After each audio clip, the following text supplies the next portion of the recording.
kekurangan atau cacat, tanpa ada kekurangan atau cacat.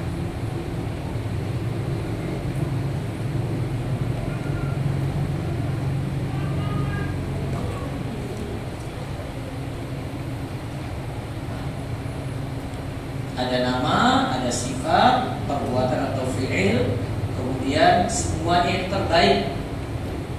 Tidak ada sisi kurang, tidak ada sisi cacat. Contoh, langsung aja dari surah Al-Fatihah, paling sering diulang-ulang. Bismillahirrahmanirrahim, ya tak? Bismillahirrahmanirrahim.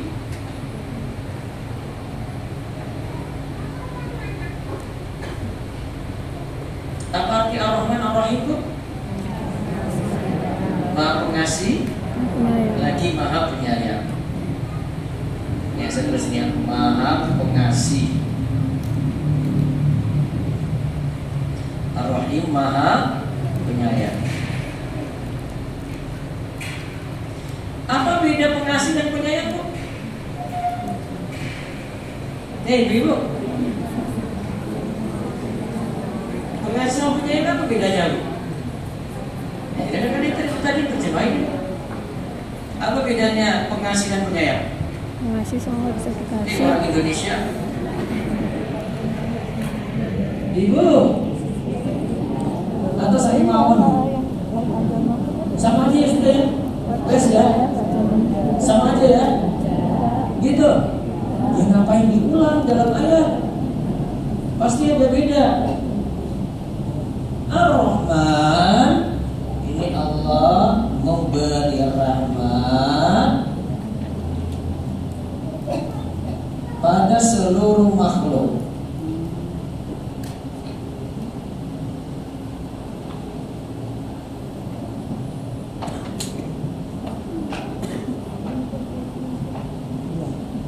Mukmin, kafir, orang yang taat, ahli maksiat. Allah beri rahmat juga pada orang yang sholat, orang yang tidak sholat. Allah beri rahmat juga pada orang yang patuh dan orang yang ngeyel.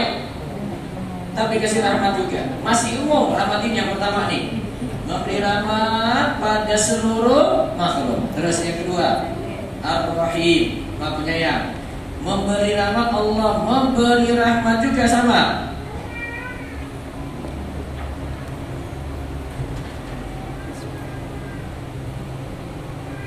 pada orang-orang beriman.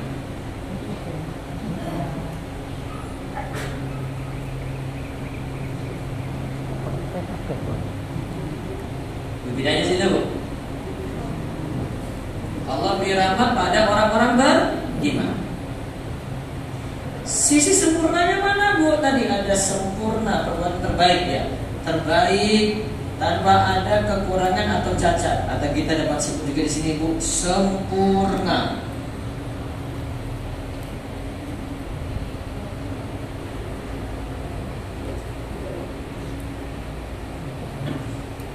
Jadi sempurnanya gimana, Bu? Rahmat Allah aja lihat di sini. Allah beri pada siapapun.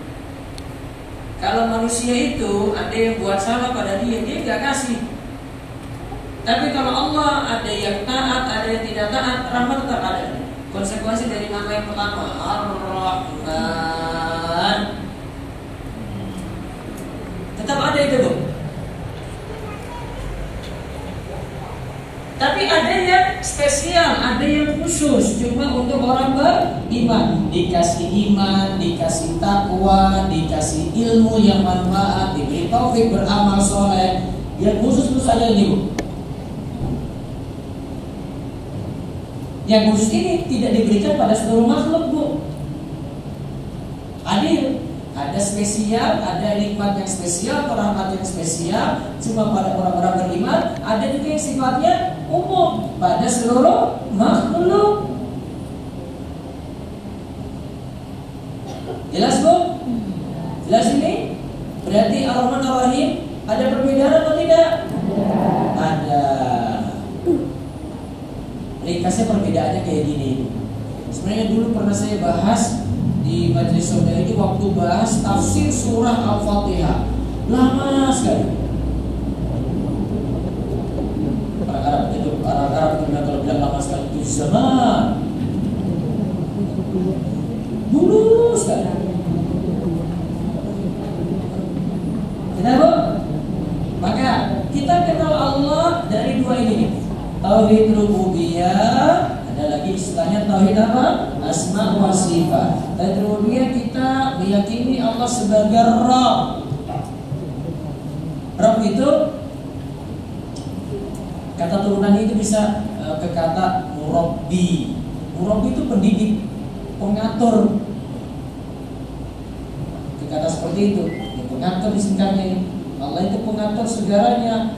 Mulai dari Allah itu pencipta, pemberi rezeki, pengatur jagat raya, malam siang, matahari, rembulan diatur, pergantian hari diatur, pergantian musim Allah atur.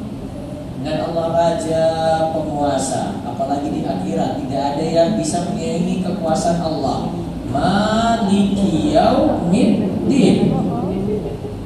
Lalu yang kedua, kita kenal Allah lewat tauhid apa bu? Asma wa sifat.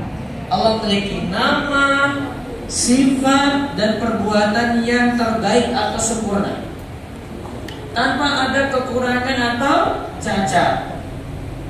Nah, konsekuensi dari ini bu, mengenal Allah ini kita bahas yang berikutnya. Lihat nih, ini konsekuensinya.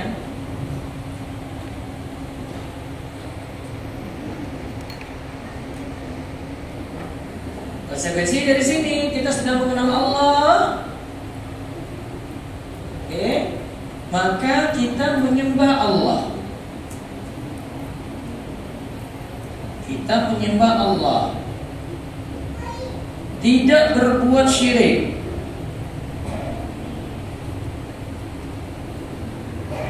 Kita menyembah Allah, tidak berbuat syirik. Allah tidak disekutukan dengan apapun.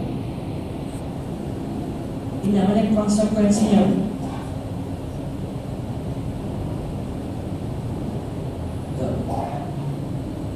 Kalau sudah kenal Allah tidak berhenti hanya mengenal aja bu. Allah perintahkan apa? Allah perintahkan kita ibadah, Allah perintahkan kita mentauhidkan Allah, maka beralih ke sini. Bahasan ini dikenal dengan tauhid uluhiyah.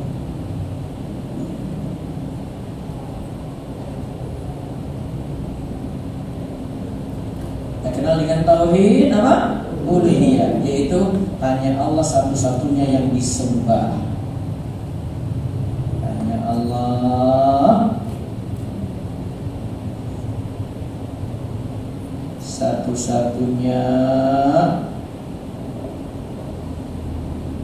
yang disembah.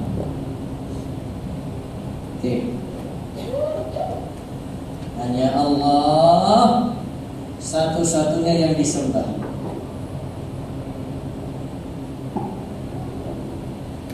Kita kenal Allah dulu, baru beralih ke menyembah Allah.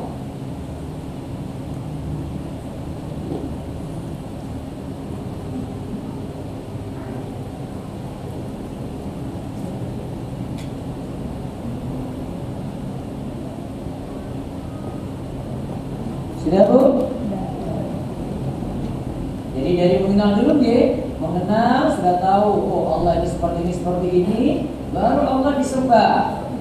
Sembah hanya Allah saja disembah, tidak boleh disekutukan. Jadi yang dengan biasa dengan 3 macam tauhid, tujuannya pembagiannya itu. Kenal dulu baru beribadah pada Allah. Maka cara mengenal Allah dengan baik, nah nanti pelajari di pembahasan tauhid rububiyah dan pelajaran tauhid asma wa sifat, atau kenal nama-nama Allah. Ada pembahasan para ulama itu yang menyebut dengan pembahasan fikih asma al-husna. Jadi cuma seputar asmaul husna saja. Pembahasannya kayak tadi itu, bahas ar-Rahman, bahas ar-Rahim. Nah, terus kalau sudah kenal Allah, sudah kita baik mengenal Allah, konsekuensinya kita hanya ibadah pada Allah. Ibadah kita bisa baik, ibadah kita bisa khusyuk, ibadah kita bisa fokus dari mengenal Allah dulu. Kalau kita tahu Allah itu Allahu Akbar. Apa arti Allahu Akbar? Allah Maha Besar. Allah Maha Besar, Akbar li kulli kabir. Allah itu Maha Besar dari segala sesuatu yang besar. Maka kalau meyakini demikian, hal-hal di luar sholat itu pasti tidak masuk dalam sholat. Kalau kita sholat itu masih masukkan hal-hal di luar sholat, berarti kita masih menganggap hal-hal di luar sholat itu lebih besar. Makanya lantaran itu akhirnya sholatnya jadi remeh, jadi biasa. Ketika jadi biasa, akhirnya lebih keseringan lupa di dalam sholat, lebih sering sujud sahwi, lebih sering lupa ayat awal. Udah berdiri saya Ustaz di rakaat ketiga, ya wis lanjut, tetap sujud sahwi. Lebih sering lagi lupa, sudah rakaat ketiga, rakaat keempat, sholat zuhur. Pikirannya juga fokus mana-mana. Awalnya ketika sholat tidak ingat apa-apa, kunci motornya aman. Tapi pas lagi sholat, kunci motor itu keingat, ya, dompetnya juga keingat, apa-apa juga ingat. Semua kebayang dalam sholat. Betul nggak, Bu? Memasukkan sesuatu di luar sholat ke dalam sholat. Baik, coba lihat lagi. Cinta kepada Allah di paragraf kedua bukan sekadar ekspresi batin, melainkan perwujudan dari pengakuan terhadap hak paling utama, yaitu hak Allah Ta'ala. Hak Allah Ta'ala tadi kita bahas, tauhid rububiyah. Ini adalah hak yang paling agung, paling wajib, dan paling mendesak untuk ditunaikan. Dialah yang telah mengadakan makhluk dari ketiadaan. Kita berasal dari tidak ada, akhirnya jadi ada. Padahal sebelumnya tidak disebut-sebut. Dialah yang menumbuhkan dan memelihara dengan nikmatnya sejak berada dalam kegelapan rahim, saat tidak ada satu makhluk pun yang mampu menjangkau dan menyampaikan makanan atau kehidupan. Jadi kita berasal dari tidak ada dulu, kemudian menjadi ada. Adanya kita itu pasti ada sebab, nggak mungkin tiba-tiba muncul. Adanya bumi juga pasti ada sebab, tidak mungkin tiba-tiba muncul. Ibu tahu teori Big Bang, Bu? Masih ingat kan nggak pelajaran IPA dulu pas SD dulu? Ibu? Oh, jadi kan jurusan sosial semua kayaknya. Bisa bahasa ya? Apa teori Big Bang? Pokoknya benda langit itu tabrakan, akhirnya pecah tuh jadi planet-planet, termasuk juga bumi. Sebenarnya harus dikritisi, Bu. Itu tabrakan gara-gara apa? Kok bisa cuma tabrakan saja, nggak ada yang nabrakin gitu loh? Segala sesuatu pasti punya sebab, Bu. Adanya sesuatu pasti ada yang lain yang ciptakan, atau ada yang buat itu. Nggak mungkin normal gitu-gitu saja. Itu nggak dijawab dalam teori Big Bang, itu nggak dijawab.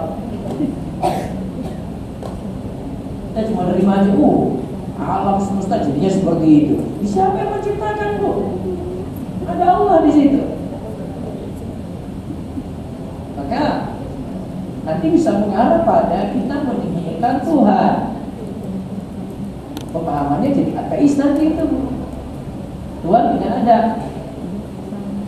Ada lagi yang lebih tidak gentle, yaitu masih ragu-ragu, butuh data empiris. Itu yang punya pemahaman agnostik. Orang tidak jelas lagi itu. Percaya Tuhan dia masih butuh data. Agama juga dia itu tidak yakini. Ditanya agama mau apa, juga dia tidak punya satupun agama. Dia anggap semua itu agama baik-baik saja.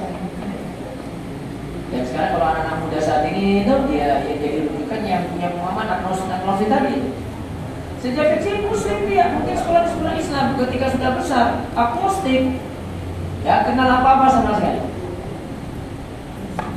Sebenarnya ada sebagian itu yang karena alasan tidak mau ibadah, akhirnya dia punya agnostik saja. Kenapa kamu gak istrinya? Saya malas sholat. Karena malas sholat saja, bukan masalah dia itu menihilkan Tuhan atau ragu pada Tuhan, bukan. Tapi malas. Agnostik dia masih meragukan. Kalau yang gentle, ateis. Ateis sudah, Tuhan gak ada, selesai itu. Agnostik masih butuh data lagi. Nah, mereka dapat contoh dari para YouTuber. Terkenal itu ada. Kalau saya sebut namanya nanti ibu cari lagi, malah tambah sesat lagi lah. Saya tahu.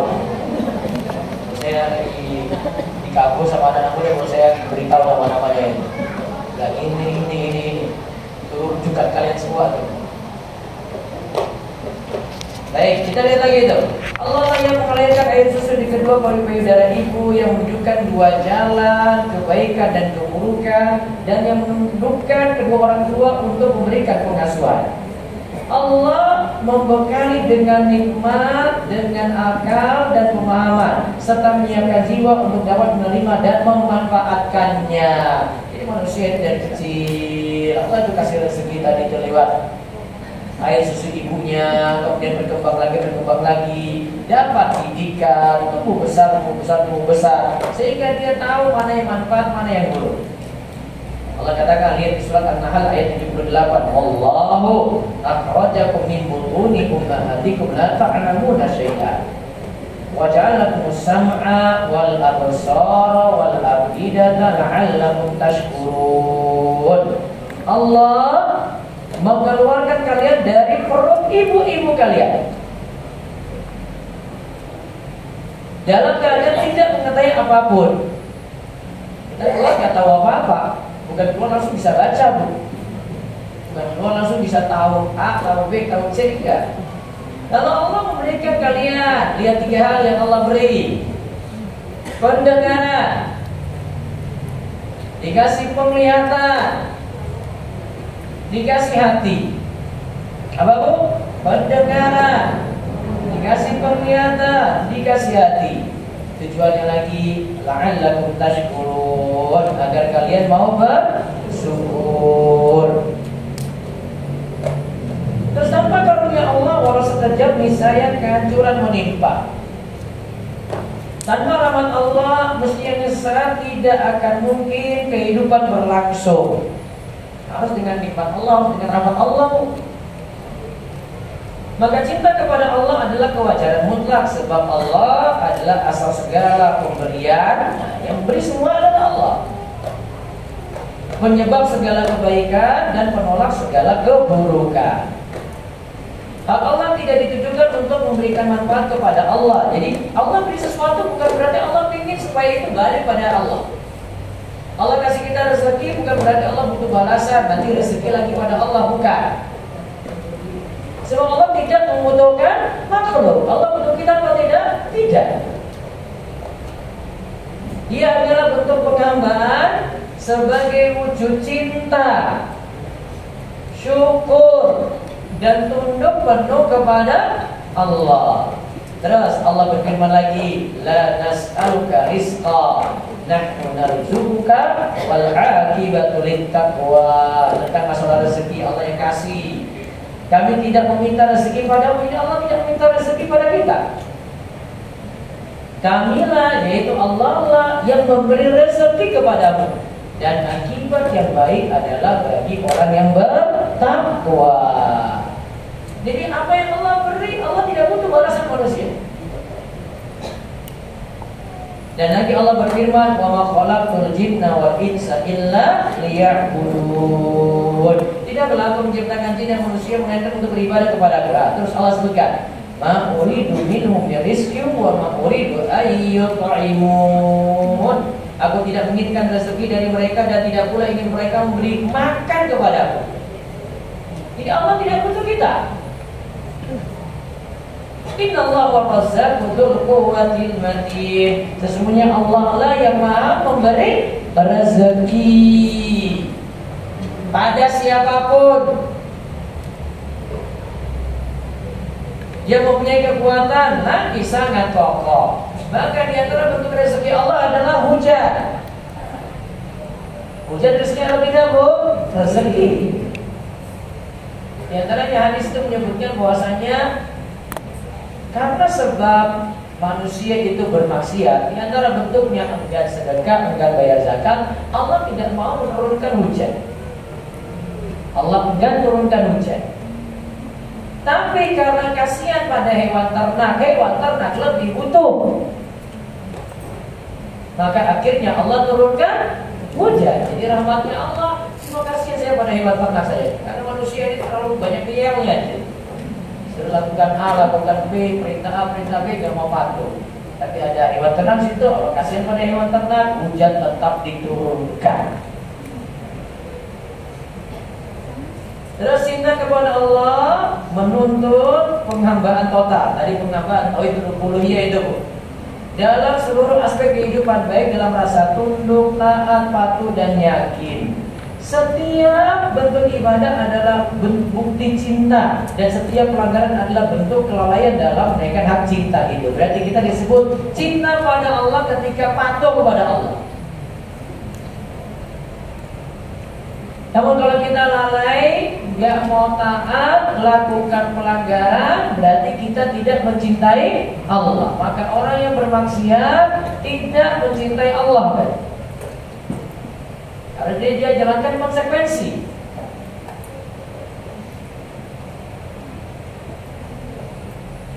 Juga di surat An-Nahl ayat 53, "Wa ma bikum min ni'matin fa minallah.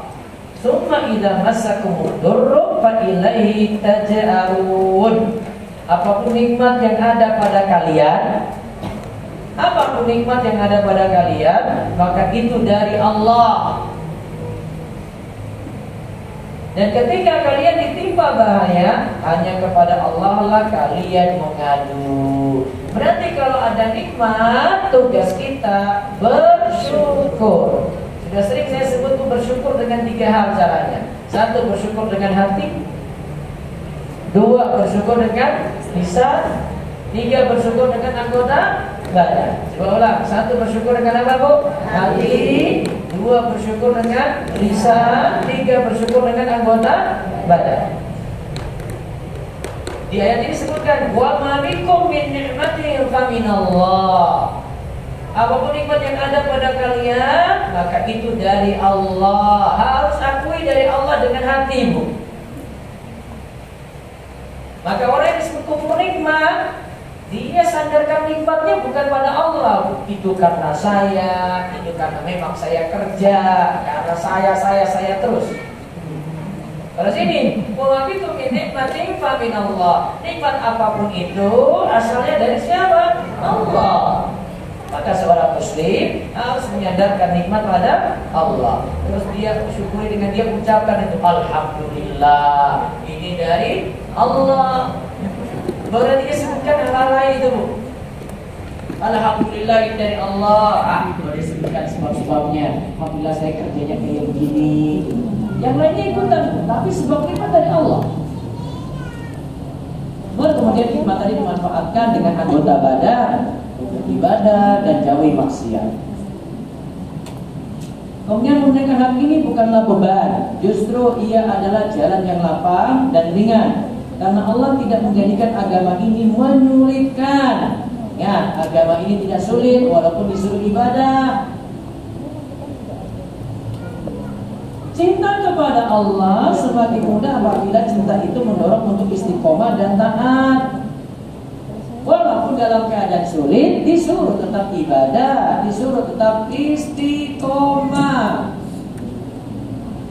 Tadi ada kalimat, Bu, cinta kepada Allah tadi ya, karena Allah tidak menjadikan agama ini sulit.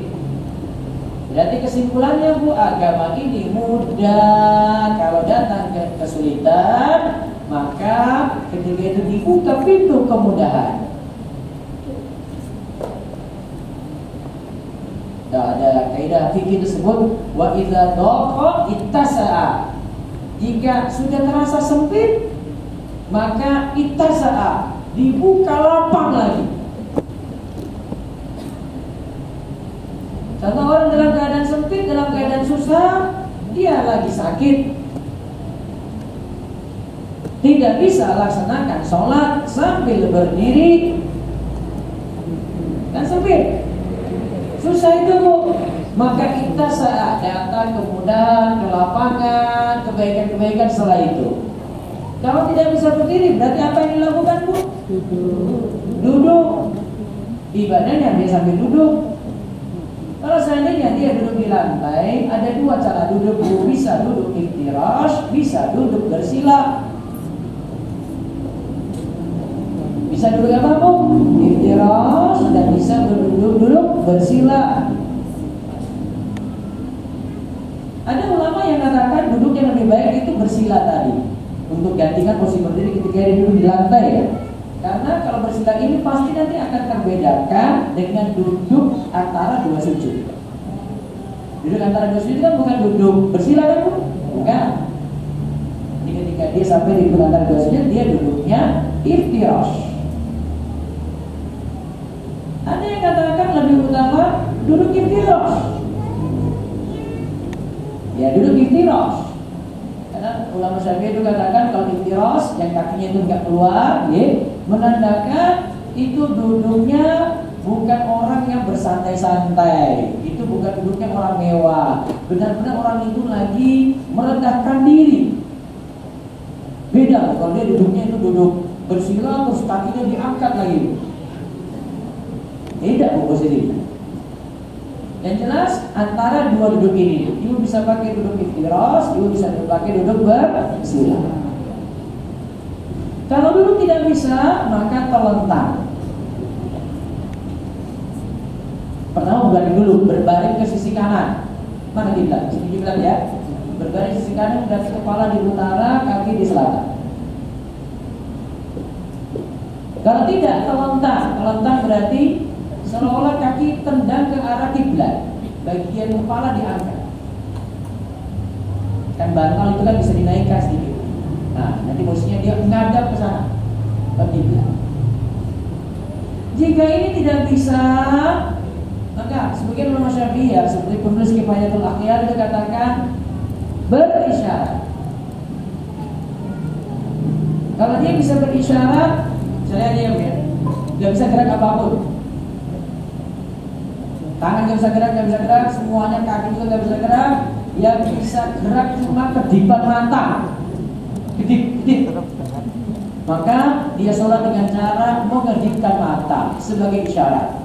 Jadi kalau dia lagi baca surat, matanya misalnya terbuka, lagi rukuk, matanya dipejam dikit, lebih lagi ketika dia itu mau sujud, dia ganti isyaratnya seperti ini. Seandainya matanya juga nggak bisa berfungsi, maka kalau masih sadar tetap sholat, yaitu dia sholat dengan hatinya, dia bayangkan gerakan sholat yang ada. Ini ada hadisnya disebutkan terakhir di sini.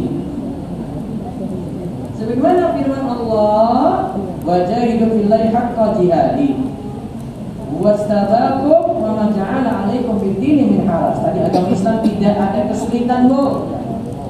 Dan berjihadlah kalian di jalan Allah dengan jihad yang sebenar-benarnya. Dia telah memilih kalian dan tidak menjadikan kesulitan bagi agama kalian, dalam agama kalian.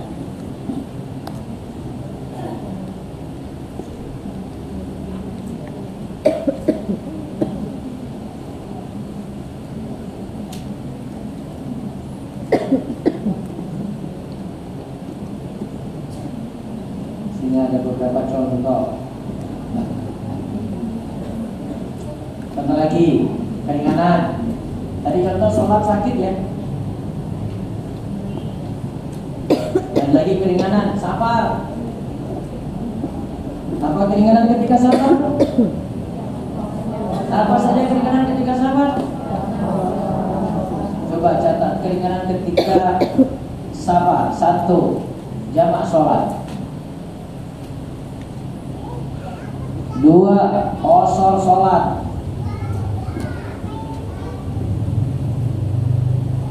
3. Mengusap sepatu. Mengusap sepatu.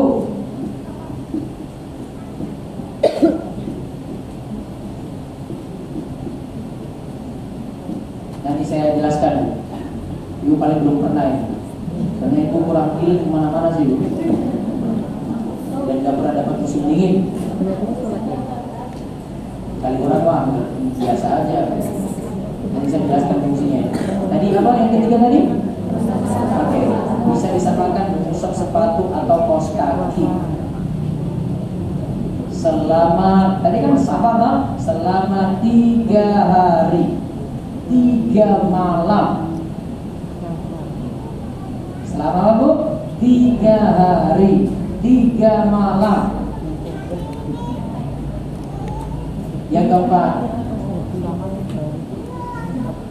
keringanan ketika safar, boleh tidak puasa. Boleh tidak puasa. Jelas. Yang keberapa lagi? Hah? Yang ke-5, boleh tidak sholat Jumat untuk laki-laki.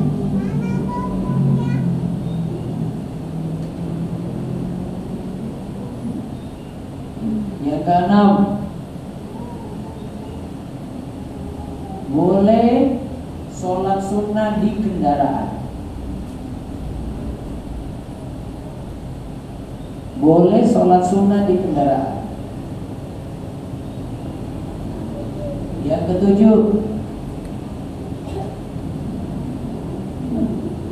boleh meninggalkan sholat rawatib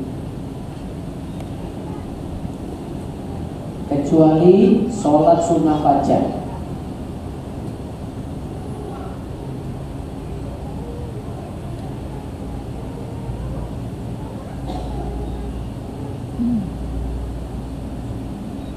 Sudah, Bu? Oke, satu apa tadi? Nah, jamak sholat. Jamak artinya gabungkan, Bu. Menggabungkan 2 sholat, kerjakan 1 waktu. Berlaku cuma untuk sholat zuhur, asar, lalu maghrib, isya. Digabungkan salah satu waktu. Pilih, bisa zuhur, asar, gabungkan ke zuhur. Bisa zuhur, asar, gabungkan ke asar. Kalau gabungkan ke zuhur, jamak takdim. Kalau gabungkan ke asar, jamak takhir. Terus yang kedua apa tadi, Bu? Qasar sholat, meringkas.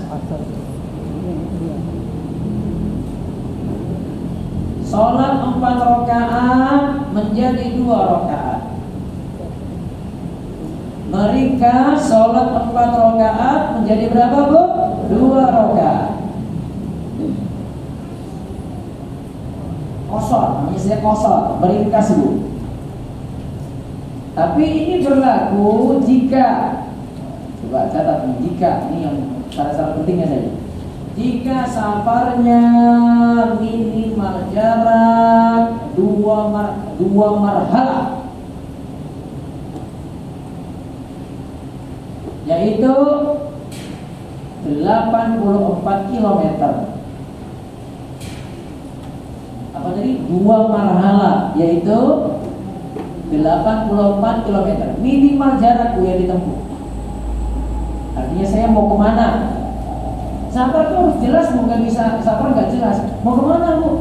Nggak tahu ini. Mau jalan aja nggak bisa safar kayak gitu. Safar harus tentukan titik tujuan. Karena sudah ada Google Maps, mudah sekali. Oh, saya mau ke Semarang. Sudah kelihatan jelas, Bu, itu. Terus qasar sholat tadi, dua hal ini lagi. Ketika kita mau jamak qasar, yang dilihat lagi yang kedua, sudah keluar dari batas kota.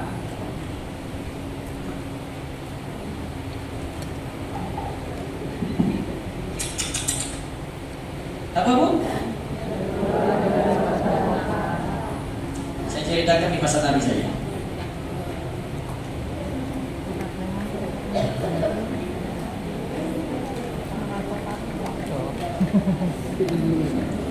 Nabi SAW saat stay di Madinah, beliau di Masjid Nabawi, berarti di sini, di Masjid Nabawi.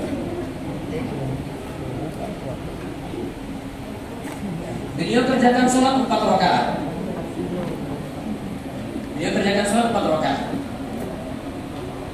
Ketika keluar sampai di Dzulhulaifah, Zulaifa itu di mana, Bu? Ibu-ibu.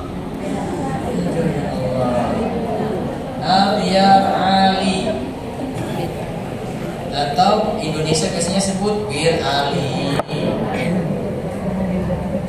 Ketika sampai di sini tadi semula sholatnya 4 rakaat, beliau di sini sholatnya 2 rakaat. Para ulama katakan karena dulu sudah keluar batas kota, rumah sudah tidak bersambung lagi ke sini. Tapi kalau zaman ini nih di Madinah, ini sudah jadi satu kota, sehingga dari sini ke sini tidak dianggap safar. Maka kita samakan. Ini batas kota, ini batas kota. Mau kemana, Bu? Ini dari Masjid Mina. Mau kemana, Bu? Mainnya harus jauh, Bu. Kalau dekat-dekat gak usah, Bu. Hah? Mau kemana? Wes Jakarta aja sudah, Bu. Sudah jelas, Bu. Semarang sudah berapa kilo? Ke Semarang berapa kilo, Bu? Ya Allah, ini banyak.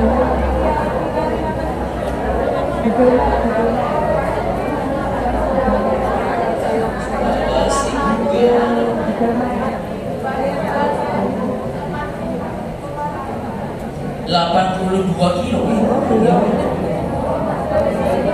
Oh, 143 kilo. 143 kilometer. Oke. Batas kota di sini di mana? Kalau mau keluar? Oh, jadi kan lewat tol aja ya. Sekarang sudah lewat tol lah. Keluar sampai di sana Prambanan itu. Tol Prambanan kan? Oke. Sudah masuk tol, sudah batas kota. Batas kota sini. Maka jenengan pas nanti berhentinya itu di rest area di sini nih, rest area langsung bisa jamak kosor. Boleh. Tujuannya di mana? Semarang. Berapa tadi? Rumahnya dari sini. Rumahnya dari Prambanan. Mau kemana? Mau ke Semarang. Itu aja dari Prambanan ke Semarang itu sudah 84 lebih itu.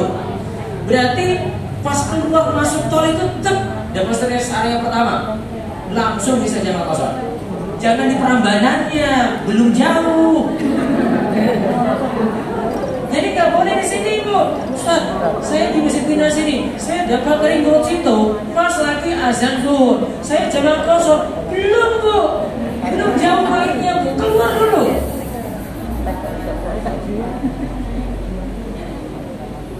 Ada satu lagi, yang ini kontemporer, Bu. Ya. Jadi kan dari situ, ini kita ganti tujuan. Jakarta. Oke.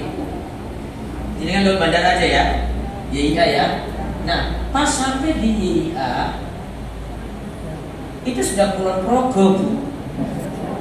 Maka pas di sana itu boleh jamak kosor. Atau seandainya nih ya, jadi kan bukan orang sini tapi dekat-dekat sana. Orang Mates itu. Tujuannya dia mau kemana? Dia mau ke Jakarta. Tapi ketika masuk di airport, Bu, Syekh Muhammad Asmaili katakan masuk di airport itu sudah dianggap batas kota. Itu orang di luar, Bu, namanya, Bu. Karena dia sebentar lagi take off, Bu. Sehingga dia walaupun orang Mates, Bu, ketika masuk di bandara dia langsung bisa jamak kosor. Mau pergi terbang, Bu. Tapi kalau dia masih di batas, belum. Jelas itu, Bu? Oke, sekarang yang ketiga lagi untuk kosor sholat. Kita boleh kosor sholat jika bermakmum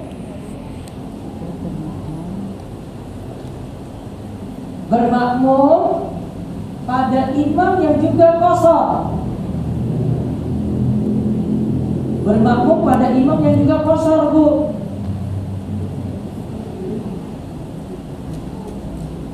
Berarti kalau imamnya tidak kosor, ibu masuk Masjid Mina nih, ibu misalnya musafir, imamnya sholat zuhurnya 4, ibu tidak bisa milih 2, Bu. Tidak bisa ngotot di sini. Mau ngaku musafir kok. Biar aja, saya selesai duluan. imamnya kerjakan 4, saya pas 2 saya salam, saya mau pergi. Ini namanya makmum ngeyelan kayak gini, orang adem. Soalnya imamnya sempurna, Bu. Syarat kosor sholat itu kalau imamnya sama-sama 2, Bu. Tapi kalau imamnya 4, berarti makmumnya ikut berapa, Bu? 4. Walaupun si makmum itu musafir. Jelas, Bu? Kalau gitu gimana? Saya mau jamak sekalian. Oke, jadikan waktu sini kerjakan 4 bareng imam. Setelah itu sholat asar ya kan? Ke belakang saja. Kerjakan sholat asar langsung kosor 2 rakaat. Sudah jamak takdim, tapi yang dikosor cuma sholat asar karena sholat zuhurnya ikut Pak Imam. Ustaz, saya pas kebetulan masuk, saya di rakaat ketiga sholat zuhur. Berarti sisa berapa rakaat? 2. Di rakaat ketiga, berarti dia dengan imam 2 rakaat kan? Boleh nggak Ustaz? Saya kan musafir, saya 2. Karena pasti nanti salam bareng imam. Tetap tidak bisa juga. Karena apa? Syaratnya imamnya 4, berarti harus ikut 4 walaupun jadikan masbuk. Niat awalnya kosor. Ternyata memang selalu sempurna, harus sempurna. Gak bisa kosongnya diikuti di situ, harus sempurna. Maka di antara syarat kosor harus tahu imamnya itu kosor atau tidak. Gitu. Tinggalnya Jakarta mau ke Surabaya lewat? Iya, Jakarta sini kan? Tinggalnya di sini. Mau ke Surabaya dengan kereta ditunggu. Kosornya ditunggu, boleh. Kalau kosornya dijakal nggak boleh. Nggak boleh, karena belum keluar batas kota.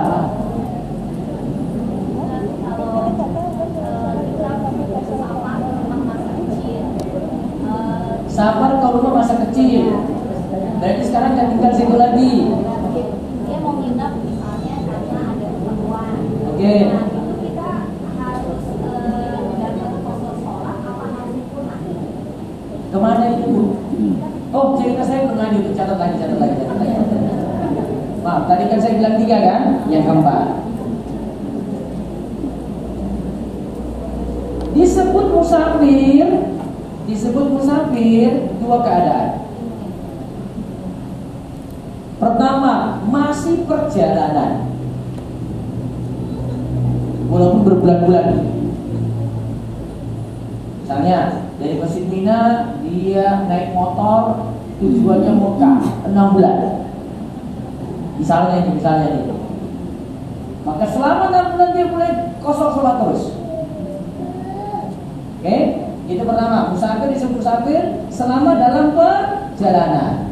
Terus yang kedua, dia disebut musafir jika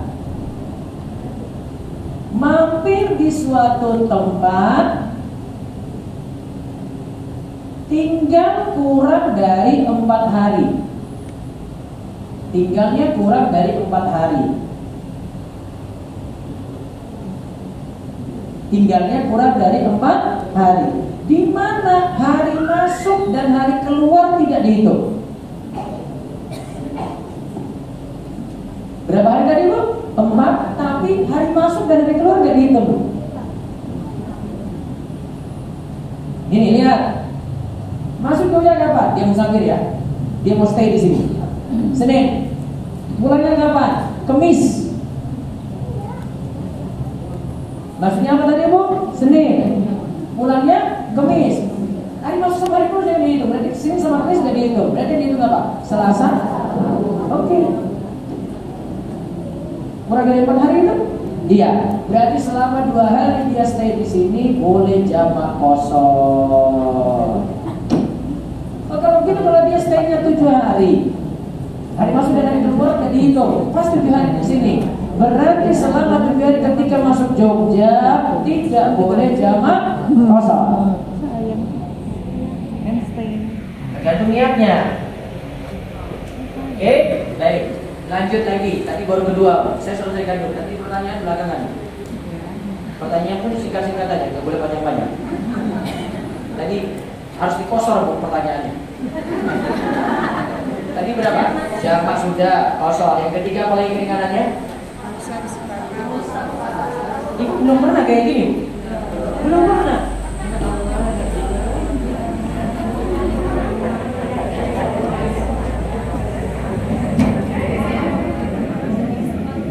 Ya bu. Ibu wudu gimana sih kalau ibu wudu? Hah? Sampai kaki kan? Oke. Ini kita wudu kayak biasanya. Wudu seperti biasa.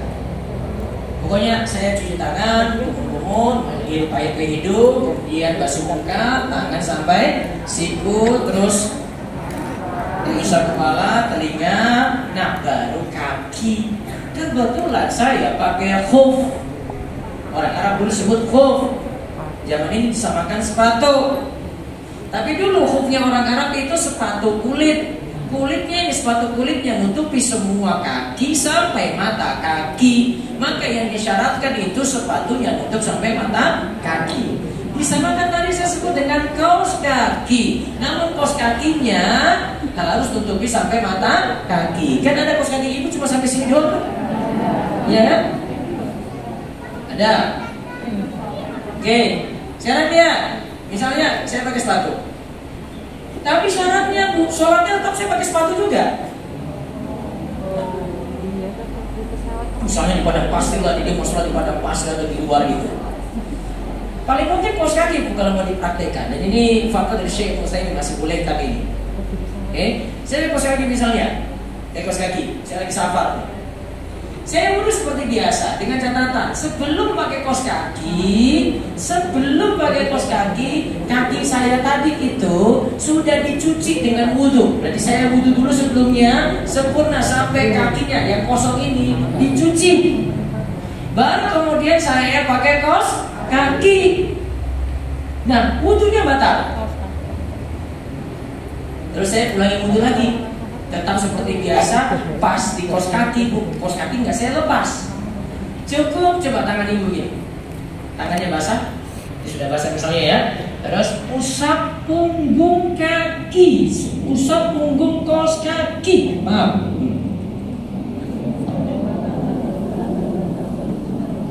Punggungnya saja sekali punggung, yang bagian bawah nggak usah. Usap gini, nah, bukan kayak kaki bu, tapi apa? Punggung. Berapa kali bu? 1 kali. Jalannya 2 ini sekaligus nih. Coba lihat nih. Hah? Wis Mahmud 2002 ya. Jalannya kapan-kapan saya jelaskan. Mati beneran? Tadinya terus dimatiin baru diusap itu kan bisa. Ini banyak ribetnya. Terus tadi sudah diusap kan sudah pakai kaos kaki. Musafir waktunya 3 hari. Hitungan 3 hari dari mana? Nah ini para ulama beda pendapat. Ada yang katakan saat wudunya tadi batal. Ada yang katakan saat usap. Tadi saya usap misalnya jam 12, maka 3 kali dan jam 12 siang. Berarti 12 siang sampai 3 hari. Dengan catatan kaos kakinya dia nggak lepas-lepas, maka selama 3 hari dia pakai itu berarti nggak pakai mandi bu. Toilet masuk aja bu, mau ini coklat warnanya masuk aja. Itu aja. Nggak mungkin ya. Nah. Tapi nanti satu waktu ibu butuhkan itu. Ibu akan butuhkan itu kalau ibu safar. Kan gak mesti saya 3 kali 24 jam. Cukup saya 1 hari saja gitu. Nah, bagian kaki tadi gimana? Jelas bu? Jelas ini? Wudunya seperti biasa.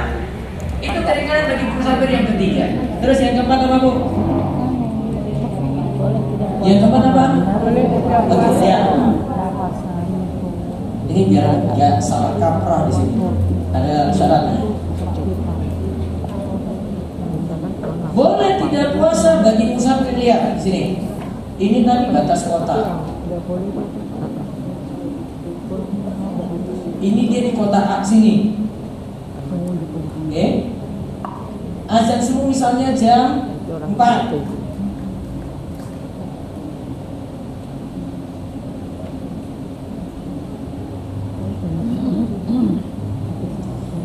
Dia keluar dari batas kota ini sebelum waktu subuh. Jam berapa tadi? 4. Taruhlah dia keluar di sini, keluar batas kota itu 03.30 WIB. Subuhnya jam 4. Dia keluar sebelumnya kan? Kalau dia keluar sebelumnya, hari ini saya tidak puasa. Karena alasan apa tadi, Bu? Safar. Baru boleh di sini puasanya tidak dilakukan. Oh, berarti kalau misalnya baru keluarnya jam 9 pagi, gak bisa, maka hari itu dia puasa. Jelas itu, Bu? Harus keluarnya sebelum wajibnya puasa kan waktu subuh. Ya, itu tadi yang keberapa tadi? 4 ya. Sekarang yang kelima, apa yang kelima? Boleh tidak sholat Jumat? Ini juga sama, tapi kalau dalam bahasa Syafi'i itu bilang gini. Ini yang disebut misalnya azan zuhur jam 12. Kalau pagi dia keluar jam 9 dengan tujuan biar tidak sholat Jumat, gak bisa. Maka kalau dalam bahasa Syafi'i itu menganggap tidak boleh safar pada hari Jumat, kecuali dia harus sholat Jumat. Gitu. Tapi yang lebih tepat, karena Allah itu katakan, ya ayyuhalladzina amanu idza nudiya lis-sholati min yaumil jum'ati fas'au ila dzikrillahi wa dzarul bai'. Wahai orang beriman, jika datang panggilan azan pada hari Jumat, maka segeralah pergi. Berarti kalau dia dalam keadaan musafir, sebenarnya dia punya uzur untuk tidak hadir sholat Jumat tadi. Maka untuk bagi dia tidak hadir tidak masalah, walaupun dia baru safar jam 9 pagi. Kalau saya lebih pilih pendapat ini, dan ini ada yang nggak bisa ditawar-tawar, Bu. Kalau mau pergi luar kota dan milih hari Jumat, kita tidak bisa pilih boarding, Bu.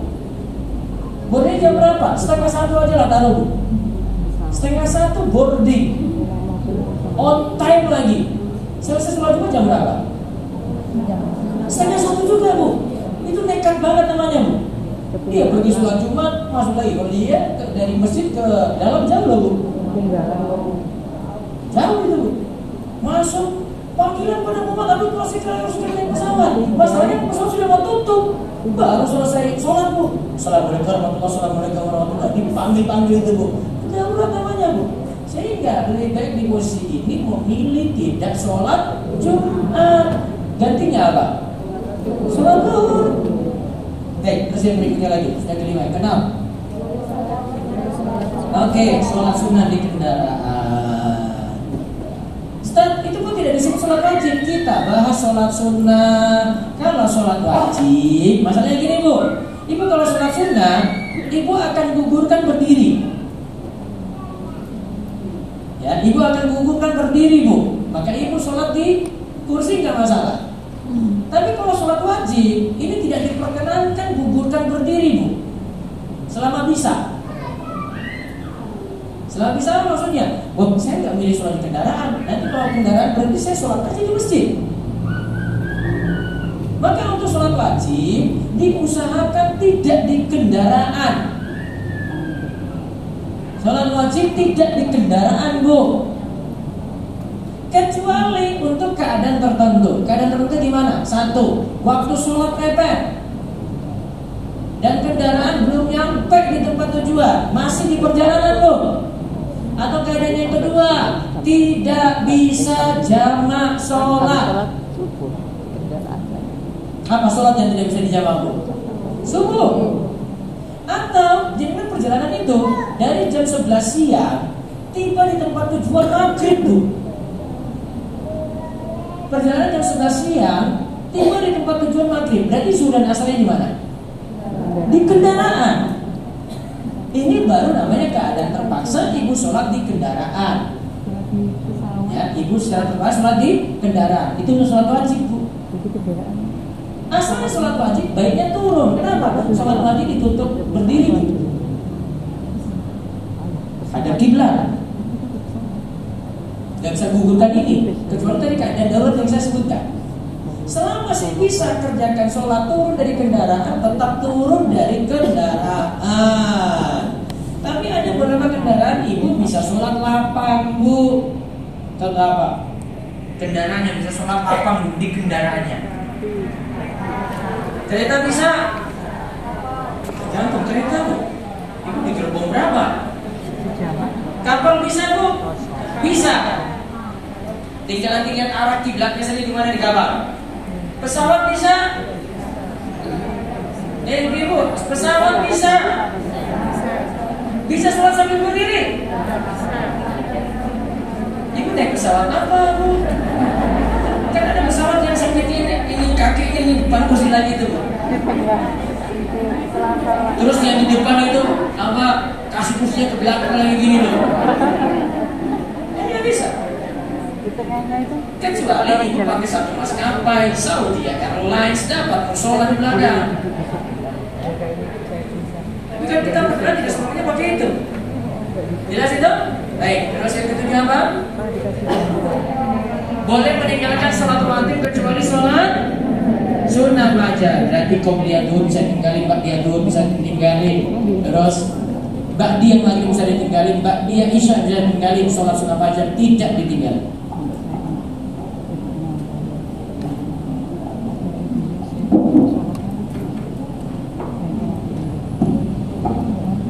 Baik, sampai bahasan tadi, Ibu beri catatan di situ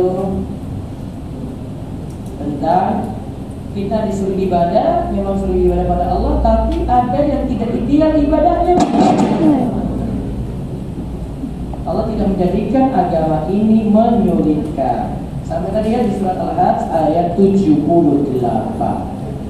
Insyaallah Selasa pekan depan kita ketemu lagi. Pada Selasa kelima.